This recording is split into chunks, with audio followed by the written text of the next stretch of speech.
कलयुग अपने चरम पर था। पृथ्वी पर पाप का साम्राज्य था। सत्य लुप्त हो चुका था। न्याय का नामो निशान मिट गया था। शासक स्वयं ही सबसे बड़े अत्याचारी थे। एक ओर अतिशय भोग विलास और दूसरी ओर गहनतम दरिद्रता। मनुष्य की आत्मा में दया और प्रेम के स्थान पर लोभ, घृणा और हिंसा बस गई थी। ऐसे समय में शंभल नामक एक पवित्र ग्राम में एक तेजस्वी ब्राह्मण विष्णुयशा और उनकी पत्नी सुमति रहते थे। वे प्रभु विष्णु की आराधना में दिन रात लीन रहते, इस अंधकार से मुक्ति की प्रार्थना करते। एक अमावस्या की अंधेरी रात थी। विष्णुयशा ध्यानमग्न थे, तभी कुटिया दिव्य प्रकाश से भर गई। देवर्षि नारद प्रकट हुए। हे विष्णुयशा, तुम्हारी तपस्या से प्रभु प्रसन्न है। समय आ गया है। तुम्हारी पत्नी सुमति के गर्भ से स्वयं भगवान विष्णु का अंतिम अवतार कल्कि जन्म लेगा। वह इस अधर्म का अंत करेगा।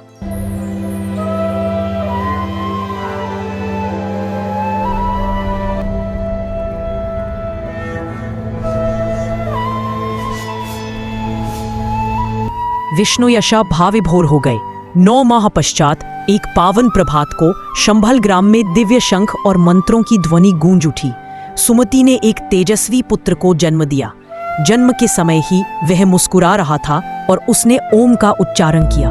उसका नाम रखा गया कल्कि। कल्कि का बचपन ही असाधारण था। जहां अन्य बच्चे खिलौनों से खेलते, कल्कि तलवार और धनुष बाण से। विष्णुयशा ने स्वयं उन्हें वेद, नीति शास्त्र और युद्ध कला में निपुण बनाया। एक दिन एक दुर्बल बूढ़ा व्यक्ति रोता हुआ आया। उसकी बेटी को दुष्ट सामंत कालिया उठा ले गया था। 12 वर्षीय कल्कि ने उसकी पीड़ा देखी। बिना किसी से कहे वह अपने घोड़े दिव्य अश्व देवदत्त पर सवार होकर कालिया के दुर्ग की ओर चल पड़े। दुर्ग के द्वार पर उन्होंने गर्जना की, हे अधर्मी, उस कन्या को मुक्त करो। कालिया हंसता हुआ बाहर आया। एक युद्ध छिड़ गया। कल्कि ने अपनी दिव्य तलवार से कालिया के सभी सैनिकों को परास्त कर दिया और अंत में एक ही वार में कालिया का अंत कर दिया।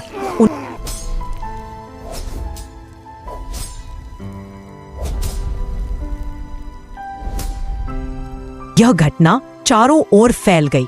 लोगों ने इस बालक में एक आशा की किरण देखी। इस घटना की खबर महाशक्तिशाली अधर्मी सम्राट कालनेमी तक पहुंची।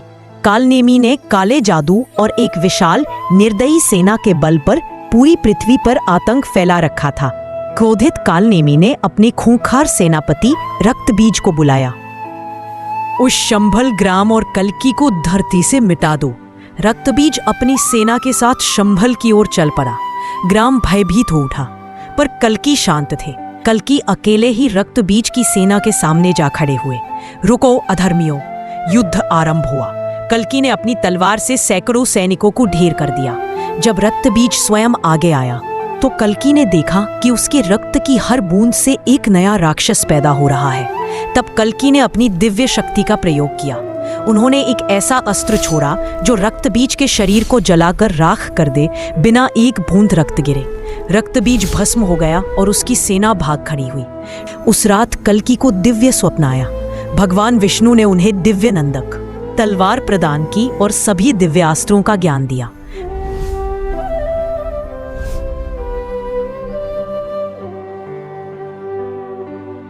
कल्कि का पहला पड़ाव एक वीरान जंगल था, जहां अमर ऋषि परशुराम तपस्या कर रहे थे। कल्कि ने उनके चरण स्पर्श किए। परशुराम बोले, आ गए तुम? मैं तुम्हारी प्रतीक्षा कर रहा था। उन्होंने कल्कि को अपना दिव्य परसा परशु दिया। ये तुम्हारी सहायता करेगा। तुम्हारी यात्रा में तुम्हें और भी सहयोगी मिलेंगे। परशुराम से आशीर्वाद लेकर कल्कि आगे बढ़े। कुछ दिनों की यात्रा के बाद वह एक सघन वन में पहुंचे, जहां एक विशाल जंगली हाथी यात्रियों को आतंकित किया करता था। कल्कि ने देखा कि वह हाथी एक गांव पर हमला कर रहा है। उन्होंने देवदत्त को आगे बढ़ाया और हाथी के सामने जा खड़े हुए, परंतु हाथी ने आक्रमण नहीं किया।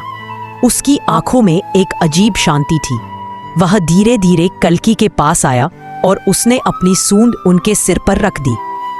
अगले दिन वे एक नदी के किनारे से गुजर रहे थे कि उन्हें एक तेजस्वी युवक दिखाई दिया जो तलवारबाजी का अभ्यास कर रहा। उसके हाव भाव में अद्भुत कुशलता थी।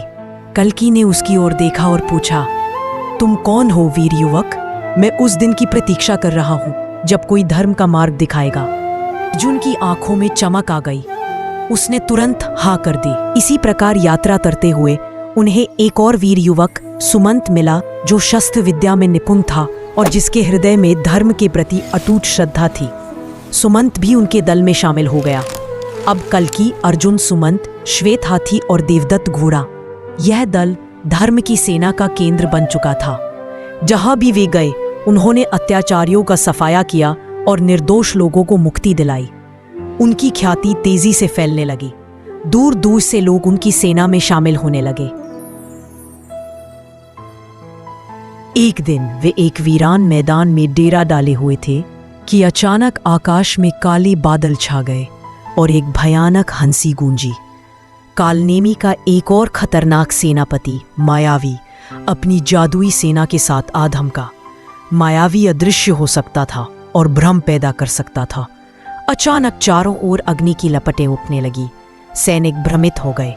कल्कि समझ गए कि यह मायावी का जादू है।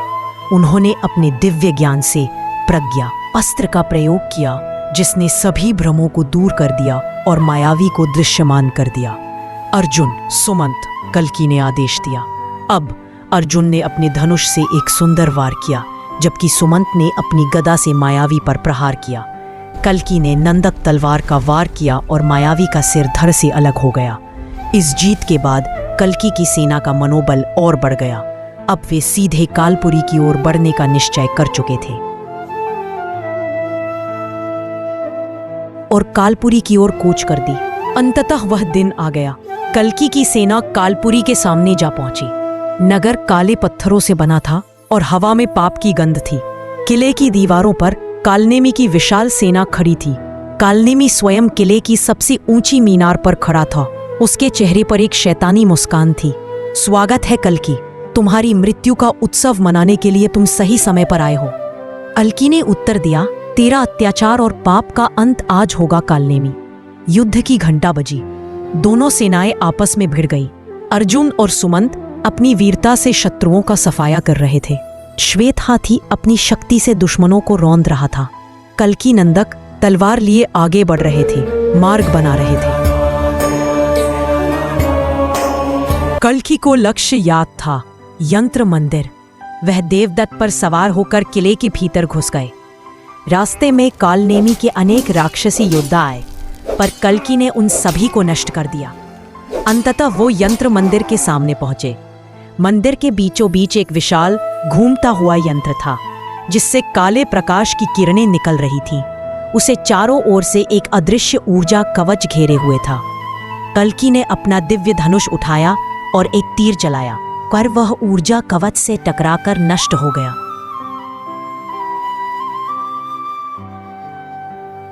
कल्कि ने आंखें बंद की और भगवान विष्णु का स्मरण किया।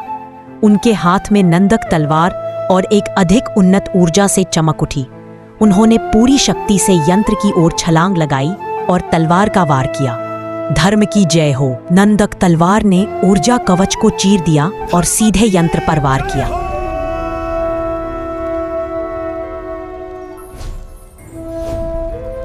एक भीषण विस्फोट हुआ और यंत्र चूर चूर हो गया।